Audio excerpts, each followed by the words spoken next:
अस्सलामुअलैकुम नाज़रीन, मैं मोहम्मद असलम हुसैन सियासत की आलमी ख़बरों में आप सबका इस्तकबाल करता हूँ। अमेरिका के नवमुंतखब सदर डोनाल्ड ट्रंप ने इराक़ी वज़ीर-ए-आज़म मोहम्मद शिया सोडानी से मुबैना तौर पर कहा है कि वो अपने मुल्क में ईरान के हिमायत याफ्ता गिरोहों के असर और रसूख को महदूद करें और नए शाम में इंतज़ामिया के अंदरूनी मामलात में मुदाखलत ना करें। मुकामी मीडिया की खबरों में और एक नामालूम सियासी ज़राए की बुनियाद पर यह दावा किया गया कि ट्रंप ने खुसूसी नुमाइंदे के ज़रिए सोडानी को इस मामले पर पैगाम पहुँचाया। यह दावा किया गया कि ट्रंप ने सोडानी से मुतालबा किया कि वो इराक़ में गैर रियासती अनासिर के हाथों में हथियारों के फैलाव को रोकें, इराक़ के अंदर ईरानी हिमायत याफ्ता गिरोहों के असर और रसूख को महदूद करें, इराक़ में नई इंतज़ामिया के क़याम की हिमायत करें, शाम और इसके अंदरूनी मामलात में मुदाखलत ना करें। कल अपने बयान में सोडानी ने कहा कि इराक़ ने शाम में तनाज़े के आगाज़ से ही अपनी गैर जानिबदारी बरकरार रखी है और कहा है कि किसी भी बैरूनी फरीक को इराक़ पर इक़्तिसादी या सलामती से मुतालिक तब्दीलियाँ या इस्लाहात मुसल्लत करने का हक़ नहीं है। ऐलान किया गया कि इराक़ी वज़ीर-ए-आज़म सरकारी दौरे के एक हिस्से के तौर पर ईरान जाएंगे और मुलाकातों में दो तरफ़ा ताल्लुकात पर तबादला ख्याल किया जाएगा।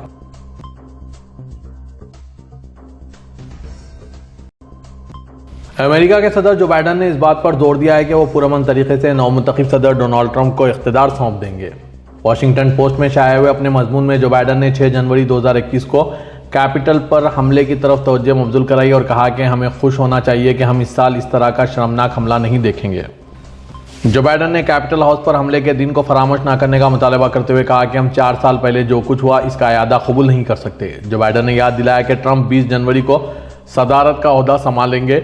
4 साल बाद सदर का ओहदा छोड़ने के बाद मैं ओहदे की पुरअमन मुंतकली का एहतराम करने और अमेरिका में हमारी रिवायत को बहाल करने के लिए हर मुमकिन कोशिश करने के लिए पुरअज़्म हूँ। जो बाइडन ने कहा कि वो इस तकरीब में शिरकत करेंगे जहां ट्रंप सदारत का ओहदा संभालेंगे। 6 जनवरी 2021 को उस वक्त के अमेरिकी सदर डोनाल्ड ट्रंप के हामियों ने वाशिंगटन डीसी के नेशनल मॉल में एहतजाज करते हुए दावा किया था कि 3 नवंबर 2020 के इंतखाबात में धांधली हुई थी। मार्च के बाद इंतहाई दाएं बाजू के ग्रुपों और ट्रंप के हामियों ने कैपिटल हाउस पर धावा बोल दिया जहां इंतखाबी नताइज की तस्दीक के लिए इजलास मुनक़िद किया जा रहा था।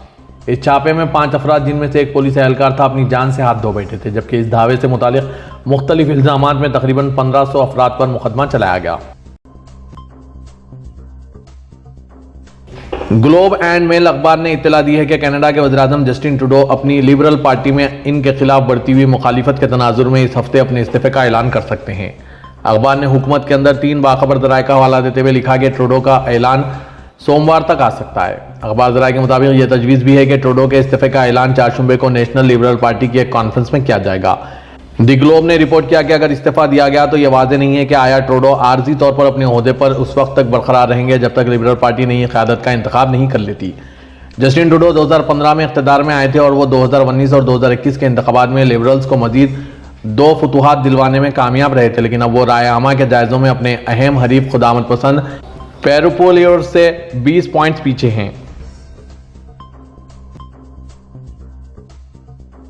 ब्राज़ील की वफाकी अदालत ने हेंडरजब फाउंडेशन यानी HRF की तरफ से दायर करवाई गई शिकायत पर सयाहती मकासद के लिए मुल्क का दौरा करने वाले इजरायली फौजी के खिलाफ तहकीकात का हुक्म जारी किया। HRF की वेबसाइट पर जारी किए गए बयान के मुताबिक ब्राज़ील हुकूमत ने फाउंडेशन की जानिब से 1 हफ्ता पहले बहैसियत सयाह ब्राज़ील आने वाले इजरायली फौजी के खिलाफ दायर करवाई गई शिकायत पर कार्रवाई शुरू कर दी। अदालत ने नाम को पोशीदा रखते हुए इजरायली फौजी के खिलाफ तहकीकात शुरू करने के लिए पुलिस को फौरी हिदायत जारी की है। HRF की शिकायत में कहा गया है कि ये इक़दामात एक वसी तर कोशिश का हिस्सा है और बैनुल-अक़वामी कानून के तहत नस्लकुशी और इंसानियत सोच जराइम के ज़ुमरे में आते हैं। शिकायत के साथ पेश किए गए सबूतों में ये वीडियो फुटेज, जोग्राफियाई महल वक़ू के मालूमात और तस्वीर शामिल है जो जाहिर करती है कि इजरायली फ़ौजी ने गाज़ा में खुद धमाका खैज़ मवाद नस्ब किया और मोहल्लों को तबाही में हिस्सा लिया। HRF ने अदालती तहकीकात के हुक्म के तहत ब्राज़ीली हुकाम से फौरी कार्रवाई का मुतालबा किया। नॉर्वे के वज़ीर-ए-आज़म जोनास गहर स्ट्रोर ने दुनिया के अमीर तरीन शख्स एलन मस्क के अमेरिका से बाहर दीगर ममालिक के सियासी मामलात में मदाखलत पर तशवीश का इजहार किया। खबरसां इदारे रॉयटर्स के मुताबिक अमेरिकी नवमुंतखब सदर डोनाल्ड ट्रंप के इत्तेहादी एलन मस्क ने गुज़िश्ता माह जर्मनी में इमिग्रेशन और इस्लाम मुखालिफ सियासी जमात के लिए अपनी हिमायत का ऐलान किया था, जबकि हाल ही में बरतानवी सियासत पर भी तबसरा किया। नॉर्वे के वज़ीर-ए-आज़म जोनास गहर स्टोरो ने सरकारी टेलीविज़न चैनल NRK से बात करते हुए कहा कि मुझे इस बात पर तशवीश है कि एक शख्स जिसको सोशल मीडिया तक गैर मामूली रसाई हासिल है और जो बेतहाशा माली वसायल रखता है, वो बरारास्त अंदरूनी सियासत और दीगर ममालिक की अंदरूनी सियासत में खुद को मुलविस कर रहा है। जमहूरियतों और इत्तेहादियों में मामलात को इस तरह से नहीं चलना चाहिए। उन्होंने मजीद कहा कि अगर एलन मस्क ने नॉर्वे के सियासत में दखल अंदाजी की तो मुल्क के सियासतदानों को इज्तिमाई तौर पर ऐसी कोशिशों से दूर रहना होगा। एलन मस्क ने डोनाल्ड ट्रंप को इंतखाबात में जितवाने के लिए 20 करोड़ 50 लाख डॉलर से ज़्यादा फंड दिया था। मुंतखब होने के बाद डोनाल्ड ट्रंप ने एलन मस्क को विफाकी बजट के हवाले से खुसूसी मुशीर तैनात किया है।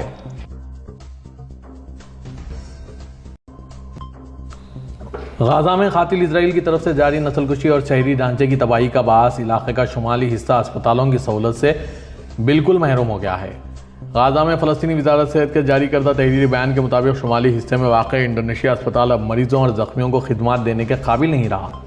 बयान के मुताबिक गाजा के शुमाल में वाक़ 3 अस्पताल कमाल लदवान, बैतुल हानून और इंडोनेशिया अस्पताल इजराइल की तरफ से मुकम्मल तौर पर तबाह कर दिए गए हैं। अज़रबैजान के सदर ने कहा है कि गुज़श्ता महीने इनके मुल्क के फ़िज़ाई तैयारे को मार गिराने का जिम्मेदार रूस है। फ्रांसीसी खबरसां इदारे AFP के मुताबिक अज़रबैजान के सदारती दफ्तर से शाया हुए एक बयान के मुताबिक सदर इल्हाम अलियूफ ने आज कहा कि रूसी फेडरेशन के नुमाइंदे अज़रबैजान के शहरियों की मौत के जिम्मेदार हैं। उन्होंने इस हादसे में जिंदा बच जाने वाले जहाज़ के अमला और हलाक होने वाले अमले के अहल खाना से मुलाकात भी की। अज़रबैजान एयरलाइन का एम्ब्रियर 190 तैयारों 25 दिसंबर को जनूबी रूस के शहर ग्रोजनी जा रहा था, लेकिन जब इसका रुख मोड़ा गया तो फिर इसे कजाकिस्तान में क्रैश लैंडिंग करनी पड़ी और इसमें सवार 67 में से 38 अफराद हलाक हो गए।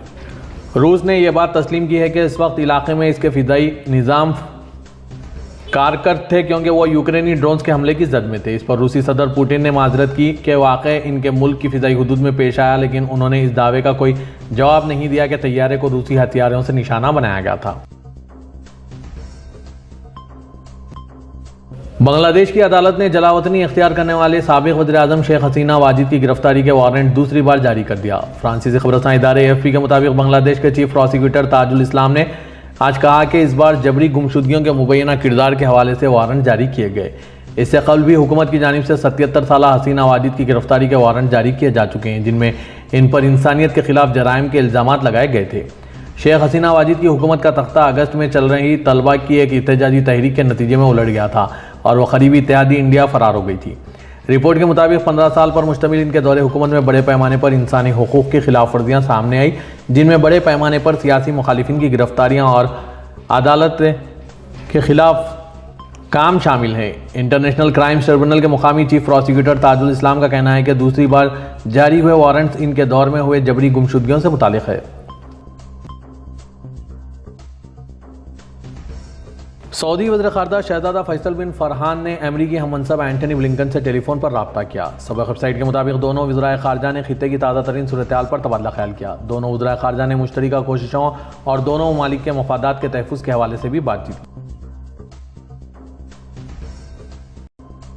जिद्दा के किंग अब्दुल अजीज़ इंटरनेशनल एयरपोर्ट ने मुसाफिरों को हिदायत दी है कि हवाई अड्डा आने से पहले अपनी एयरलाइन से रब्ता करें। सबक वेबसाइट के मुताबिक एयरपोर्ट इंतज़ामिया ने कहा है कि जिद्दा में मौसलाधार बारिश के बाद बाज़ परवाज़ों के जदूल में तब्दीली हो सकती है। एयरपोर्ट इंतज़ामिया ने कहा कि मुसाफिरों को चाहिए कि अपनी एयरलाइन से रब्ता करें, परवाज़ का सही वक्त मालूम कर लें और मौसम की खबर भी लेते रहें। वाज़ह है कि जिद्दा में मौसलाधार बारिश जारी है, जिसके बाद सड़कें ज़ेर-ए-आब आ गई। जिद्दा, मक्का मुकर्रमा, बहरा, राबिग और कर्ब व जवार के तमाम शहरों में गरज व चमक के साथ मौसलाधार बारिश हुई है। सबक वेबसाइट के मुताबिक शहर भर में घने सियाह बादल सुबह से छाए हुए थे, जबकि बाज़ मोहल्लों में अलग सुबह बारिश शुरू हो गई। जिद्दा बल्दिया समेत महकमा ट्रैफिक और दीगर इमदादी इदारों ने हंगामी हालत का ऐलान किया। क़ब्ल महकमा मौसमियात ने जिद्दा समेत मुतअद्दिद शहरों में मौसलाधार बारिश का रेड अलर्ट जारी किया। मस्जिद हरम में आज पीर को तेज़ बारिश हुई, जिसके दौरान ज़ायरीन ने ज़ोहर की नमाज अदा की, तवाफ़ जारी रखा और बारान रहमत के नुज़ुल पर दुआएं की। सबक वेबसाइट के मुताबिक मक्का मुकर्रमा में बारिश का सिलसिला जारी है, जबकि महकमा मौसमियात ने जिद्दा समेत कर्ब जवार के शहरों में अवर आलूद रहने की इत्तला दी। वाज़ह के हरमैन शरीफीन इंतज़ामिया ने मस्जिद हरम की खिदमत पर मामूर मुतअद्दिद सरकारी इदारों के ताउन से मस्जिद हरम में बारिश के मसाइल से निमटने के लिए हंगामी स्कीमों पर अमल दरामद शुरू कर रखा है। हरमैन शरीफीन इंतज़ामिया की कोशिश है कि बारिश के दौरान ज़ायरीन की सलामती को यकीनी बनाया जाए। बारिश के दौरान मताफ, नमाज के मुकामात, दाखिली रास्तों पर फौरी तौर पर पानी की निकासी और फर्श खुश्क किए जाने को यकीनी बनाया जा रहा है। पाकिस्तान के सूबा बलूचिस्तान के शहर कोयटा में इतवार और पीर की दरमियानी शब अचानक मोबाइल फ़ोन सर्विस बंद कर दी गई, जिसकी वजह से शहरियों को मुश्किलात का सामना करना पड़ा। शहरियों और सियासी जमातों की जानिब से हुकूमती इक़दाम पर तनकीद की जा रही है। हुकूमत की जानिब से मोबाइल फ़ोन नेटवर्क बंद करने की ताहाल कोई वजह नहीं बताई गई। बलूचिस्तान हुकूमत के एक सीनियर ओहदेदार ने नाम जाहिर न करने की शर्त पर बताया कि अमन व अमान के खदशात और कुछ खतरात की वजह से नेटवर्क बंद किया गया। सरकारी ज़राए के मुताबिक मोबाइल नेटवर्क 2 दिनों यानी मंगल 7 जनवरी तक बंद रहेंगे। कोयटा में उस वक्त सिर्फ PTCL की लैंडलाइन और इंटरनेट सर्विस काम कर रही है, ताहम ये सहूलत 25 लाख से ज़्यादा आबादी वाले शहर में सिर्फ चंद हज़ार लोगों को ही हासिल है। मोबाइल फ़ोन इंटरनेट सर्विस मुअत्तल होने की वजह से शहरियों को आपस में राब्तों में मुश्किलात का सामना है। हुकूमती इक़दाम से ताजीर ऑनलाइन काम करने वाले फ्रीलांसर भी मुतासिर हैं। एक शहरी बिस्मिल्लाह जान ने समाजी राब्तों की वेबसाइट एक्स पर लिखा कि पाकिस्तान टेलीकम्युनिकेशन अथॉरिटी की जानिब से क्योटा में बगैर कोई ख़ास वजह बताए 2 दिन के लिए मोबाइल फ़ोन नेटवर्क बंद कर दिए गए।